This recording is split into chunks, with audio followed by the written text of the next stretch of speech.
لم يكن بحاجة إلى دراسة أصول النحت قبل أن يبدأ رحلة الإبداع، فمنذ طفولته لم يدرك سوى متعة اللعب بالصلصال التي كشفت عن موهبته الفطرية ليصبح في شبابه فنان النحت بالصلصال محمود رضوان. المعرض ده أنا بجهز له من سنة 2010.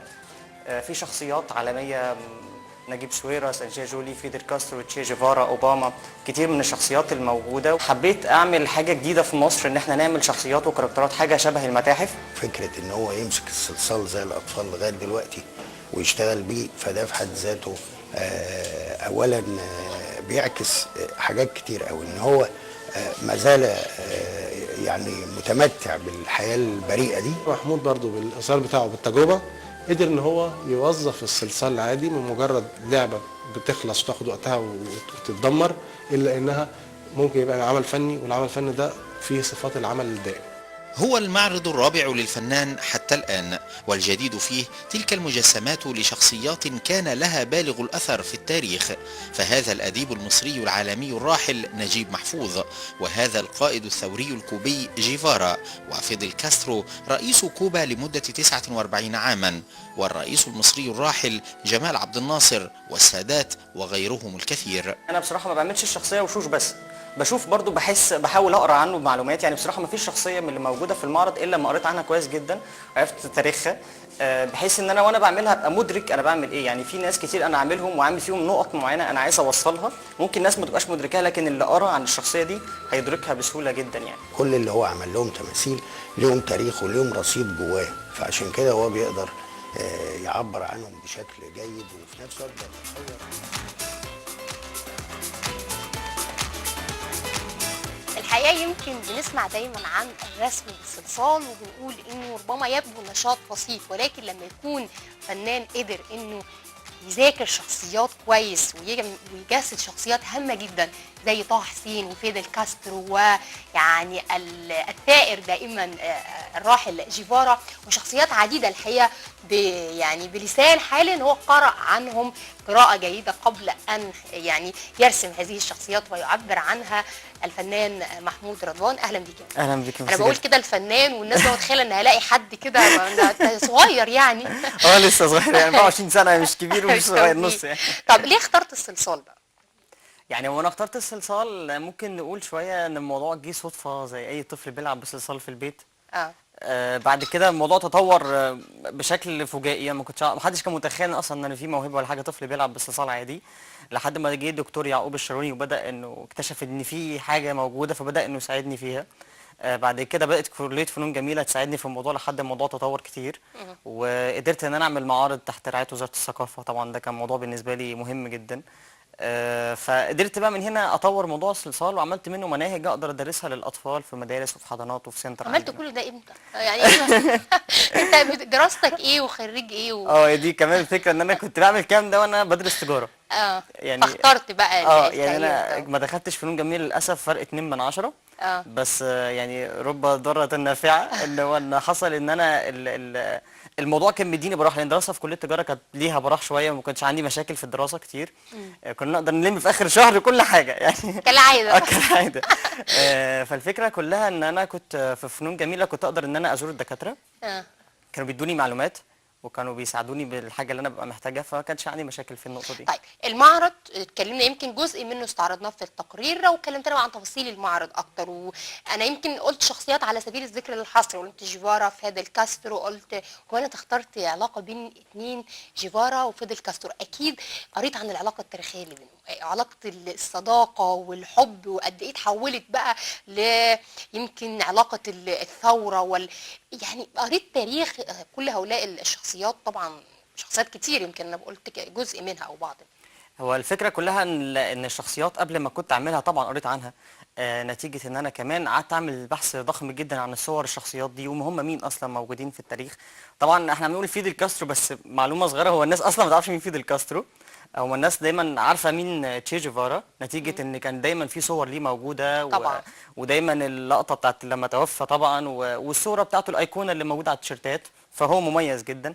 لكن فيدل كاسترو اللي هو اصلا يعني نقول قائد تشي جيفارا وقائد الثوره دي كلها، محدش يعرف عنه اي حاجه، وده اللي انا اكتشفته. انا برضو ما كنتش اعرف عنه اي حاجه طبعا. وهو كان في نفس العصر تقريبا بتاع الرئيس جمال عبد الناصر. ايوه. فكانت حقبه مميزه جدا بالنسبه للعالم كله والفكره دي كلها. فطبعا انا قريت عن كل الناس دي. حاولت ان انا اقدر ان انا اسال يعني ادي المعلومه دي للناس كتير جدا، بس اكتشفت ان في مشكله عندنا، ان الناس عايزه تتفرج على الصوره اللي موجوده في الكتاب بس، مش عايزه تقرا اللي موجود تحت الصوره. فهي دي مشكله انا حاولت يعني اوجدها بشكل معين، بس اكتشفت ان الموضوع صعب. طيب مين كمان شخصيات وايه المعيار اللي بتختار على اساسه الشخصيه؟ انت يمكن اخترت جيفارا، قلنا لانه كان يمكن يعني اسمه كان جنب لجنب في التحرير في الثوره، ويمكن في ثورات كتير في العالم طبعا، ويمكن فيدل كاسترو حتى وان لم يكن متواجد بشكل كبير وناس كتير ما تعرفوا الرئيس الكوبي طبعا الراحل، ولكن برضه كان ربما يعني في علاقه سياسيه بتربط بينهم، بالاضافه انهم كانوا اصدقاء، وبالاضافه يعني يعتبر شخصيه سياسيه هامه جدا في كوبا. ايه كمان شخصيات اللي اخترتها والمعايير اللي بتختار على اساسها؟ تمام. هي الفكره كلها ان المعايير اللي انا اخترتها على اساسها ممكن تكون صوره. يعني ممكن اكون شفت للشخص ده صوره، فحبيت ان انا ابدا اعمل له على اساسها حاجات. يعني مثلا في تمثال لانجلينا جولي ممثله، بس انا ما عملتهاش لانها ممثله، انا عملتها لان انا كنت بلاقي كتير ليها صور وهي بتذهب للاماكن اللي فيها اللاجئين والناس اللي هم ما عندهمش حياه كويسه، كانت تحاول انها تساعدهم. فكره التشاريتي او التبرعات اللي بتعملها. ما ركزتش معاها في نقطه انها ممثله خالص، يعني ما كانش ده اهتمامي من ناحيه انا اعملها بصلصال. في نجيب ساويرس. ولو ركزت معاها ده انجلينا جولي. انجلينا جولي اوكي، الناس تزعل من كده. لما عملت مثال بتاع نجيب ساويرس، ما عملتوش عشان خاطر شركات الاتصالات بتاعته، عملته عشان خاطر كان في لقطه لما كان اتخطف موظف ليه في دول من الدول، وهو حاول وسعى كتير انه يطلعه من الخطف ده. فانا كل شخصيه عملتها عشان لقطه معينه او لقطه بالظبط كده. ولا برضو طبيعه يعني انا مش فاهمه قوي طبعا فين الصلصال، ولكن طبيعه الوش، الملامح اللي بتبقى بارزه اكتر بتقدر انك تجسدها في معايير خاصه بالفن الخاص بيك انت وبالصلصال نفسه، مش بس بالشخصيه او بالكاركتر اللي بتعمله. صدقيني انا لما جيت اشتغل الشخصيات دي ما كانش عندي تفكير في انا هقدر اطلع بالوش ولا لا. يعني ما كنتش بفكر في الموضوع انا لما هعمل الوش ده مش هقدر اوصل للملامح بتاعته او رياكشنه معين اللي انا محتاجه. لا، انا كانت الفكره عندي ان انا قريت عن الشخص ده، عجبني ان انا هعمله، عجبني او ما عجبنيش. يعني انا في ناس عاملها وانا اصلا مش بحبها، يعني عملتها الهدف ان انا مش بحبها لدرجه ان انا يعني خلاص، يعني فقررت ان اعمله تمثال ان انا اثبت فيه كل حاجه انا مش بحبها فيه.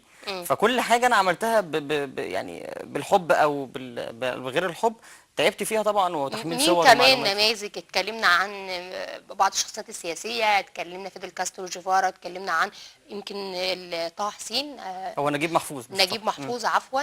اتكلمنا كمان يمكن عن بعض الشخصيات الفنيه والسياسيه. مين كمان بعض الشخصيات اللي عبرت عنها في المعرض الخاص بيك؟ عملت تمثال لقذافي في اللقطه الاخيره بتاعته. بدأت ان انا اوجد شيء من التمثيل في المشهد اللي انا عامله، ما حبيتش يكون المشهد فاضي، حبيت يكون المشهد مليان وفي حاجات كتير قوي. الفكرة كلها ان انا كمان عملت هتلر.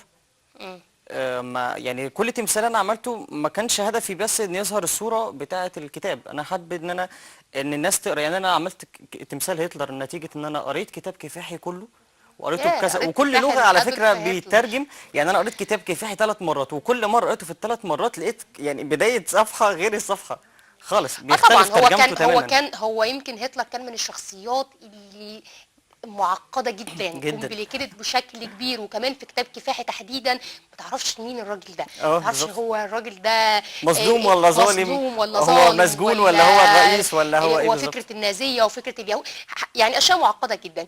طب خلينا بقى نتكلم شويه عن الفن نفسه، الصلصال.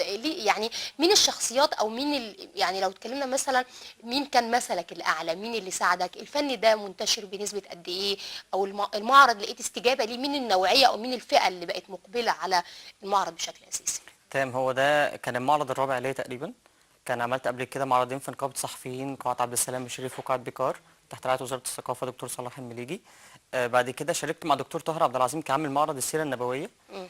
كنت شاركت فيه بحاجات صلصال صغيره، كان حضر فيه ساعتها مفتي الديار المصريه دكتور علي جمعه سابقا. بعد كده عملت معرض الرابع ده ليا، ده كان في اي بي اللي هو المعرض اللي عامله الاخير. هو ما يعتبرش معرض لان هو السنتر بتاعنا، احنا بندرس فيه المنهج بتاعنا، وفي نفس الوقت حبيت يكون الافتتاح بتاع السنتر بتاعنا بالمعرض ده. بس اكتشفت الناس حابه انها تتفرج فسبت الحاجه، وقررت ان هو اذا يكون متحف دائم اقدر ان انا اوجد فيه تماثيل بشكل مستمر. الناس تيجي تتفرج عليه وتفهم يعني ايه صلصال وممكن يوصل بيه مراحل ايه، لان السنتر ما فيهوش بس التماثيل، في كمان استوديو انيميشن اللي بيتصور فيه الافلام بتاعت الانيميشن، في سينما للعرض الكلام ده، وبنلعب مع الاطفال بس صار نطلع بنتائج معينه احنا عايزين نوصل لها. بتشتغل بعجينه الصلصال اللي احنا المتعارف عليها، مش بتزود اي مواد بتنقص ولا بتعمل ايه علشان تبقى الماده مناسبه للفن؟ بتضيف عليها حاجه ولا هي كما هي بالظبط؟ في فرق ما بين التمثال اللي بيطلع وما بين الاشكال اللي بنعملها مع الاطفال عشان نطلع نلعب بالصلصال. يعني التمثال عشان يطلع لازم يتعمل له الاول كراكاش، بعد كده تحط عليه مناديل او تحط عليه فوم، بعد كده يتلف عليه بخيط، وبعد كده يتلبس عليه قماش اذا كنا محتاجين قماش، او نحط عليه صلصال ونبدا نضحك على الصلصال، ولازم نكون متاكدين ان الزيت اللي في الصلصال موال كده عشان نطلع بالتمثال. اما في اللعب بالصلصال هنلعب بنفس الخامه تقريبا، بس الفكره كلها ان احنا بنبقى هدفنا ان احنا مش لازم كركاز ومش لازم تفاصيل كتير جواه، المهم نطلع بالشكل بالمنهج بتاعنا اللي احنا محتاجينه. بتعتمد على التواصل مع جمهورك ايه؟ فقط على السوشيال ميديا ولا ايه الميديا اللي بتعتمد عليها في كيفيه التواصل؟ وهل الاطفال بيبقى في استجابه معاك ان بتعمل حاجه قريبه منهم شويه او حاجه في الاساس بتاعتهم يعني؟ دايما كان يقولوا ان الطفل لما يشوف حاجه تعجبه يخش يمسكها. اه بس انا اكتشفت اكتشاف مختلف، ان الطفل لما يشوف حاجه بتخليه شقي بيحاول يمسكها، لكن لما يشوف حاجه بتعجبه مش هيقولش يمسكها. يعني لما جه عندي اطفال المعرض شافوا التماثيل، انا ما حاولتش للحظه ان انا اقول لهم ما تلمسش حاجه، لقيتهم هم اللي بيحطوا ايدهم جنبهم ويتفرجوا، فلقيت واقف مستغرب جدا، فاقول له طب انت مش عايز تلمسها؟ يقول لي خايف ابوظها. سلام. فطفل عنده 3 سنين او 4 سنين خايف على حاجه يبوظها. فطبعا لما انا كنت ابص على اللقطه دي وابص على اللقطه لما الاقيه تاني يوم رايح مثلا محل العاب يشد اللعبه من الحاجات مش خايف تبوظ، فاكتشفت ان في فرق، ان الطفل فعلا مدرك ان الحاجه دي كلمه حلوه. اخيره بقى محمود تختم بيها اخبارنا والله انا سعيد بوجودي معاكم طبعا وسعيد ان الفن ده ممكن يكون متشاف بشكل اوسع واكبر، واتمنى ان هو يتشاف ويتعمل اكتر من كده، ونفسي ان الناس يكون عندها تفكير مختلف عن الصلصال، مش ان هو لعب بس، ان هو في حاجات كتير انت بتحاول بقى، ربنا معاك يعني الحقيقه. بشكرك شكرا جزيلا الفنان محمود رضوان، فنان النحت بالصلصال. الحقيقه كانت فقره هامه جدا، ومن فقرات النهارده الحقيقه كلها كانت مهمه، ما بين سياسيه وثقافيه وفنيه ايضا. يمكن يعني يا رب ما كنا ضيوف تقال على حضراتكم. بشكر حضرتك شكرا جزيلا. في نهايه اللقاء بشكر طبعا رئيس تحرير الاستاذ ايهاب حفني، بشكر ماجده فهيم، بشكر ايضا طه عبد الرحمن، كل المجموعه الحقيقه. في نهايه هذا اللقاء اشكركم، بكره ان شاء الله فريق عمل جديد في امان الله.